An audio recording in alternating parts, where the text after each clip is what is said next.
के साथी आप सभी का हार्दिक अभिनंदन, स्वागत। आज इस प्रेस वार्ता में हमारे लोकप्रिय सांसद श्री नायब जी सैनी जो प्रेस वार्ता करेंगे, और इनके साथ ही हमारे लोकप्रिय विधायक श्री सुभाष सुधा जी, हमारे लोकप्रिय जिलाध्यक्ष भाई राजकुमार सैनी जी, और पूर्व में विधायक श्री पवन सैनी जी, मीडिया के हमारे जिला के प्रभारी सुनील क्वात्रा जी, सह मीडिया प्रभारी शुभम जी, और IT सेल विक्रम जी, और हमारे साथ बैठे श्यामलाल जानगा जी हैं, जय सिंह पाल जी, सभी साथी जसविंदर सैनी जी हमारे OBC मोर्चा के जिला के अध्यक्ष हैं। तो अभी हमारे सांसद जी प्रेस वार्ता करेंगे। आज आप लोगों से रूबरू होने का जो अभी इस वैश्विक संकट में जो भी पूरा का पूरा विश्व फंसा हुआ था, और उसी कड़ी के अंदर हिंदुस्तान भी प्रभावित हुआ है। ऐसी स्थिति रही कि लॉकडाउन की स्थिति में जो हमारी GDP थी वो भी माइनस चली गई थी, 0 पे चली गई थी। उस स्थिति में देश के लोकप्रिय प्रधानमंत्री आदरणीय नरेंद्र मोदी जी के नेतृत्व में भारत सरकार में वित्त मंत्री आदरणीय निर्मला सीतारमण जी ने जो बजट पेश किया, वो बजट गांव, गरीब, किसान, महिला, युवा, बुजुर्गों को और कारोबारियों को, ये सब के लिए बजट है। ऐसा इस कोरोना जैसे वैश्विक संकट में ये बजट पेश किया है। देश की जो विकास की गति है,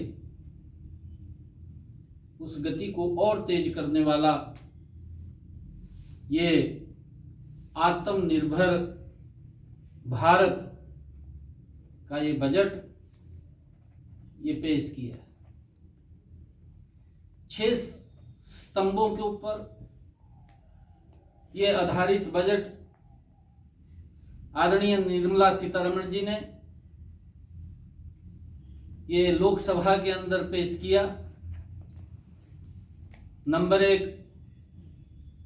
ये बजट गरीब कल्याण व महिला सशक्तिकरण उसको लेकर के देश में आदरणीय प्रधानमंत्री नरेंद्र मोदी जी के नेतृत्व में जो सरकार चल रही है, उस सरकार ने 8 करोड़ महिलाओं को प्रधानमंत्री उज्ज्वला योजना के तहत गैस के सिलेंडर उनके घर तक पहुंचाने का काम किया। और इस बजट में आने वाले समय के अंदर 1 करोड़ बहनों को और उनके घर में गैस का सिलेंडर, वो नई लाभार्थी महिलाओं को जोड़ने का प्रस्ताव इस बजट के अंदर वो रखा गया। प्रवासी मजदूर 1 नेशन 1 रेशन कार्ड के तहत आदरणीय प्रधानमंत्री जी ने इस बजट के अंदर कि कोई भी व्यक्ति,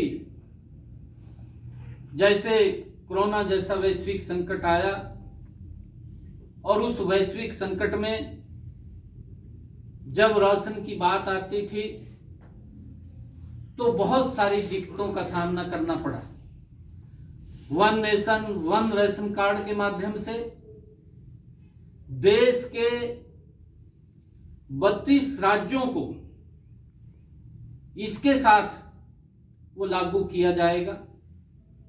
और कोई भी व्यक्ति, जैसे कोई प्रवासी मजदूर बिहार का हरियाणा में काम करता है, उसका परिवार बिहार में रहता है, वो अकेला यहाँ पर काम करता है, इस वन रेशन कार्ड के माध्यम से पूरा परिवार वहां पर भी अपने हिस्से का वो राशन ले सकता है। वो अकेला व्यक्ति भी अपने हिस्से का राशन वो यहां पर ले सकता है। इसके माध्यम से इन लोगों को बहुत बड़ी वो लाभ इससे पहुंचेगा। और महिलाओं को नाइट शिफ्ट में भी काम करने का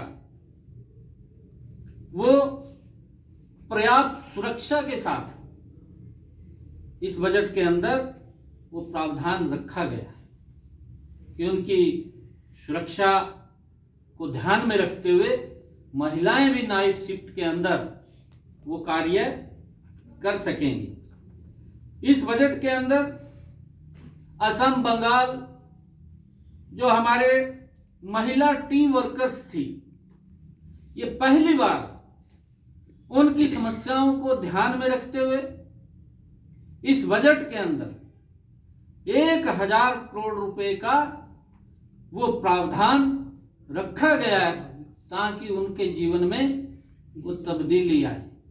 आज तक किसी सरकार ने, वो टी वर्कर्स हैं, लगातार संघर्ष कर रहे थे, परंतु उनकी समस्या का भी वो समाधान इसके माध्यम से आदरणीय प्रधानमंत्री जी के नेतृत्व में इस बजट के अंदर किया गया। किसान, महिला,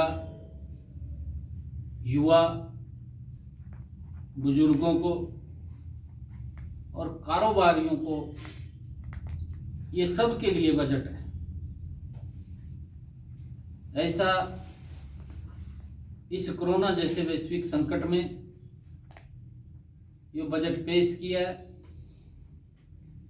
देश की जो विकास की गति है, उस गति को और तेज करने वाला ये आत्मनिर्भर भारत का ये बजट ये पेश किया है। 6 स्तंभों के ऊपर ये आधारित बजट आदरणीय निर्मला सीतारमण जी ने ये लोकसभा के अंदर पेश किया। नंबर 1, ये बजट गरीब कल्याण व महिला सशक्तिकरण उसको लेकर के देश में आदरणीय प्रधानमंत्री नरेंद्र मोदी जी के नेतृत्व में जो सरकार चल रही है, उस सरकार ने 8 करोड़ महिलाओं को प्रधानमंत्री उज्ज्वला योजना के तहत गैस के सिलेंडर उनके घर तक पहुंचाने का काम किया। और इस बजट में आने वाले समय के अंदर 1 करोड़ बहनों को और उनके घर में गैस का सिलेंडर वो नई लाभार्थी महिलाओं को जोड़ने का प्रस्ताव इस बजट के अंदर वो रखा गया। प्रवासी मजदूर one nation one ration card के तहत आदरणीय प्रधानमंत्री जी ने इस बजट के अंदर कि कोई भी व्यक्ति, जैसे कोरोना जैसा वैश्विक संकट आया और उस वैश्विक संकट में जब राशन की बात आती थी तो बहुत सारी दिक्कतों का सामना करना पड़ा। One nation one ration card के माध्यम से देश के पर्याप्त सुरक्षा के साथ इस बजट के अंदर वो प्रावधान रखा गया है कि उनकी सुरक्षा को ध्यान में रखते हुए महिलाएं भी नाइट शिफ्ट के अंदर वो कार्य कर सकेंगी। इस बजट के अंदर असम, बंगाल जो हमारे महिला टीम वर्कर्स थी, ये पहली बार उनकी समस्याओं को ध्यान में रखते हुए इस बजट के अंदर 1000 करोड़ रुपए का वो प्रावधान रखा गया है ताकि उनके जीवन में वो तब्दीली आए। आज तक किसी सरकार ने, वो टी वर्कर्स हैं, लगातार संघर्ष कर रहे थे, परंतु उनकी समस्या का भी वो समाधान इसके माध्यम से आदरणीय प्रधानमंत्री जी के नेतृत्व में इस बजट के अंदर किया गया है। उसमें स्वास्थ्य संरचना को सुदृढ़ करने के लिए इस बजट के अंदर जो हमारा स्वास्थ्य का बजट है, पिछले वर्ष की तुलना में इस वर्ष 137% बढ़ोतरी करते हुए 94,000 करोड़ रुपए से बढ़ा करके 2.38 लाख करोड़ रुपए का प्रावधान इस बजट के अंदर स्वास्थ्य को, जो कोरोना जैसा वैश्विक संकट आया था, उसको ध्यान में रखते हुए इस बजट के अंदर प्रावधान किया गया है। कोविड जैसी वैश्विक महामारी, इसके लिए 2021-22 में 35,000 करोड़ रुपए का वो प्रावधान किया गया है। इस कोरोना जैसी वैश्विक जो वैक्सीन जो बनेगी, उसके लिए 35,000 करोड़ रुपए का इस बजट के अंदर प्रावधान वो किया गया है। और आदरणीय वित्त मंत्री निर्मला सीतारमण जी ने लोकसभा के अंदर इस बात को भी उन्होंने दोहराया कि अगर इस बजट को और बढ़ाने की आवश्यकता पड़ी तो उसके अंदर कोई बजट में कमी नहीं आने दी जाएगी, क्योंकि वैक्सीन देश के हर नागरिक तक वो पहुंचनी चाहिए। और उसी की कड़ी के अंदर स्वास्थ्य बजट के तहत 64,180 करोड़ रुपए से प्रधानमंत्री आत्मनिर्भर स्वस्थ भारत योजना शुरू करने का प्रावधान इस बजट के अंदर किया गया है। जो हमारी स्वास्थ्य सुविधाएं वो लचर पचर थी। आप लोगों के सामने है कि जब ये वैश्विक संकट आया, पूरा देश जानता है, उस वैश्विक संकट के अंदर हम एक भी पीपी किट यहां नहीं बनती थी।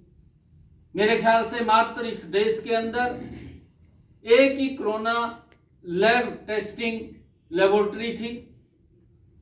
और आत्मनिर्भर भारत के तहत, क्योंकि आदरणीय प्रधानमंत्री नरेंद्र मोदी जी ने कहा कि जो विपदा आती है, आज देश चाहे पीपी किट है, उसके अंदर आत्मनिर्भर है। आज हम अपने जो आवश्यकता है, उस आवश्यकता को पूर्ति करते हुए पीपी किट को भी हम एक्सपोर्ट कर रहे हैं।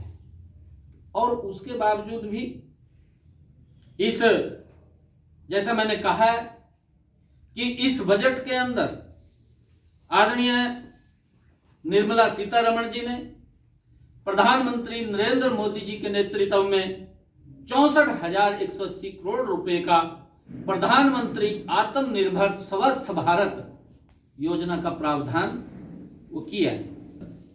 प्रत्येक जिला में 22 केंद्रीय संस्थानों, 15 स्वास्थ्य आपातकालीन केंद्रों, 602 जिलों में क्रिटिकल केयर अस्पताल और 17,000 ग्रामीण और 11,000 शहरी स्वास्थ्य और कल्याण केंद्रों में एकीकृत सार्वजनिक हेल्थ लैब की स्थापना का प्रावधान इस बजट के अंदर वो किया गया। इस बजट के अंदर उसका प्रस्ताव किया गया। 100 नए सैनिक स्कूल खोलने का बजट के अंदर प्रावधान किया गया। शोध और नवाचार को बढ़ावा देने के लिए नेशनल रिसर्च फाउंडेशन 50,000 करोड़ रुपए का बजट इस बजट के अंदर प्रस्तावित है और का प्रावधान इसमें क्या क्वेश्चन है तो उसके अंदर हम बात करेंगे। और जो एमएसपी है, एमएसपी रहेगा, एमएसपी कहीं खत्म नहीं होगा। और किसानों को जिस प्रकार से कल आदरणीय हमारे कृषि मंत्री नरेंद्र तोमर जी ने अपना वक्तव्य वो राज्यसभा के अंदर दिया और सारी बात स्पष्ट की है। उन्होंने यहाँ तक कहा है कि फसल पानी से होती है और कांग्रेस फसल खून से करती है। भारतीय जनता पार्टी खून से खेती नहीं करती, कांग्रेस खून से खेती करती है। खेती तो पानी से होती है, वो स्पष्ट रूप से उन्होंने कहा है और एक एक बात का उन्होंने जवाब दिया। अगर किसी को कोई भ्रम हो तो वो भी पूछे। नायब जी, अगर किसान कांग्रेस के लोग तो कह रहे हैं कि बीजेपी के कार्यकर्ता थे जिन्होंने उस बात में कहा। देखिए वो कार्रवाई हो रही है क्योंकि ये विषय अलग है। उसके अंदर लगभग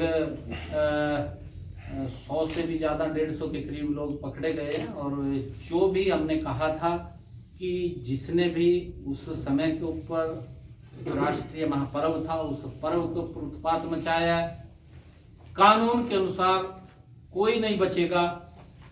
हर व्यक्ति के ऊपर वो कार्रवाई होगी, चाहे वो कोई भी है। तो अगर किसान हितैषी है ये बिल, तो फिर अभी तक किसानों को क्यों नहीं समझा पाई सरकार? देखिए किसान तो समझ रहा है, कांग्रेस नहीं समझ रही। और जैसा मैंने कहा है कि आदरणीय नरेंद्र तोमर जी ने इसके अंदर सारी बात आ गई है कि खेती पानी से होती है और खून से खेती नहीं होती, खून से खेती कांग्रेस करती है। भारतीय जनता पार्टी खून से खेती नहीं करती, भारतीय जनता पार्टी पानी से खेती करती है। और ये किसान को भी समझ है, कांग्रेस समाप्त हो चुकी है। कांग्रेस आज अपनी भूमि तलाश रही है और ऐसे मुद्दों को लेकर के कि झूठ बोल करके कि आपकी मंडी खत्म हो जाएगी, जबकि इस बजट के अंदर 1000 ई बाजार से जोड़ने का प्रावधान मंडियों को किया गया है। 1000 मंडियों इस बजट के अंदर। सांसद जी देखिए वो उन्होंने फिगर भी दी थी भी लगभग, वो फिगर मेरे ध्यान में नहीं है, फिगर उन्होंने कल बताई थी भी इतने किसानों को जो 60 वर्ष के हो गए हैं। और जब से आदरणीय प्रधानमंत्री जी ने अटल पेंशन योजना किसानों के लिए शुरू की थी, वो लगभग 60 की फिगर थी, 1000 थी, लाख थी, वो फिगर ध्यान नहीं आ जाएगी फिगर आपके पास। मेरे इसी बजट के अंदर प्रावधान किया गया है कि जो बुजुर्ग 75 वर्ष से ज्यादा के लोग, उनको रिटर्न भरने की आवश्यकता नहीं है। ये एक बहुत बड़ा, ये कॉमन मैन के लिए है।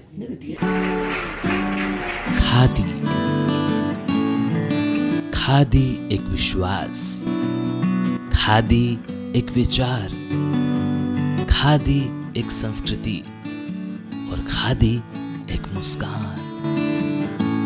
खादी जो आजादी से पहले हमारे साथ थी और आज भी है। गांधी जी का सपना है खादी। प्रधानमंत्री मोदी जी के आत्मनिर्भर भारत का विशेष हिस्सा है खादी। तो आइए इसी सपने को साकार करने के लिए हम भी अपनाएं खादी, हमारी स्वदेशी खादी, हमारे देश में बनी हमारी अपनी खादी। इसलिए एक एहसास है खादी। हमारे जीवन में रंग बिरंगे रंग भरने आई है खादी। आपके अपने शहर कुरुक्षेत्र में गांव मिर्जापुर आपके लिए लेकर आया है खादी के बने एक से बढ़कर एक डिजाइन, कलर्स व सभी प्रकार के वस्त्र। इतना ही नहीं, खादी ग्रामोद्योग भारत के बहुत से प्रोडक्ट जो आपकी त्वचा व शरीर के लिए उपयोगी हैं, जो आपको दें एक प्राकृतिक सुंदरता का एहसास, एक बार अपना कर तो देखिए। खादी इंडिया।